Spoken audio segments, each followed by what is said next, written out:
Hello and welcome to Lesson 2 in Anatomy and Physiology. We are going to be continuing talking about organization of the body. This video is going to focus on anatomical terminology, and the next video will focus on body cavities. So the first thing we need to talk about is something called the anatomical position. This is a basic reference point that all of the medical facilities and medical personnel use. It's to really help avoid confusion within the scientific community. And all of the different terminology we talk about today has the same purpose. If everybody's using the same terminology and we're using the same anatomical position, it's really going to help communication when looking at different patients. For example, if you have an injury, you might go to your regular everyday doctor. This everyday doctor is going to send you to a specialist. So let's say you have some sort of injury to your brain. You might go to your everyday normal practitioner who might then say, okay, you need to go see a neurologist. Well, when your doctor sends notes to the neurologist, they're using the same terminology so it's easy to understand. The anatomical position is just standing up. Your feet are parallel with your arms are hanging at the side, and your palms are facing forward.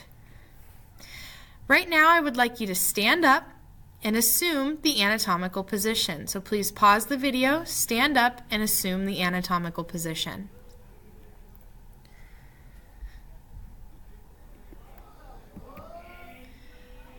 So now we're going to get into actual anatomical terminology, and the first thing we're going to talk about is directional terms. Once again, this is a way for the medical community and different personnel to use the same common language. You're going to use this in any medical profession, and I promise you when you get to your higher education and you get into your college classes, this is the same anatomical terminology that they're going to use. So it's really an important lesson right now because you're going to be using this for the rest of your life. So let's look at our first sets of words. And what you're going to notice with these words are they are going to be antagonistic of each other. So our first two words here are going to be superior and inferior. So they're antagonistic of each other, meaning they're opposite. So if something is superior, it's going to mean it's above. And if something is inferior, it's going to be below. Next, we have proximal and distal. Once again, antagonist of each other. And it says right here, the origin of the body. So let's talk about what the origin of the body is. The origin of the body is going to be literally right here, right in the center, right above your belly button. So if something is proximal, it's going to mean it's closer to the origin of the body. So you can see here, if I were to say the elbow right here, it's going to be more proximal than the wrist. Our last two for this slide is anterior and posterior. If something is anterior, it means it's going to be more on the front of the body. And if something is posterior, it's going to mean that it's towards the back side of the body. So what I would like you to do now is I would like you to try these by yourself. So on your note guide, go ahead and circle what you think is the correct answer, and then we will go over them together. So please pause the video, try these examples by yourself, and then we'll go over them.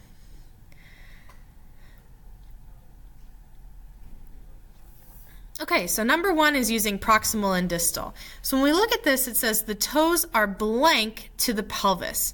So the toes are going to be more distal to the pelvis because they're going to be further away from the origin of the body.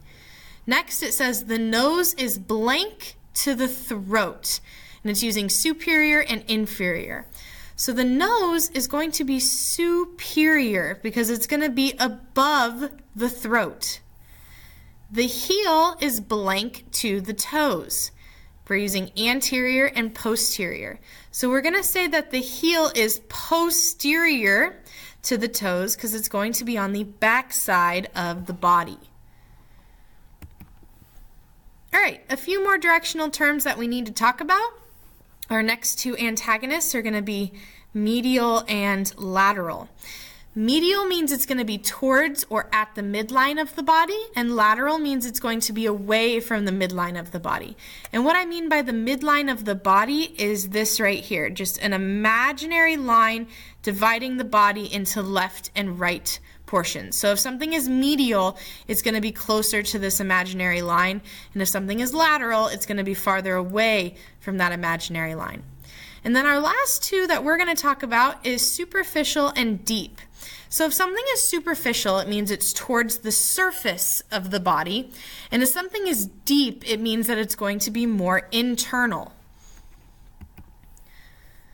So once again, I would like to do a little bit of practice. So please pause the video, complete these two examples, and then we will go over them together.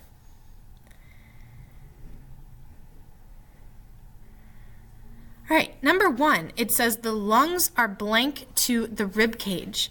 So your lungs are going to be deep to your rib cage. They're going to be more internal. The rib cage is going to be more superficial because they're actually kind of covering the lungs to help them, to protect them. Next, we have the heart is blank to the radius. And in case you didn't know what the radius is a bone in your forearm, so your lower arm. So the heart is definitely going to be more medial compared to the radius because the heart really is on that midline or that imaginary line. Next, we have regional terms, and we're going to talk a lot about regional terms and a lot of different regional terms.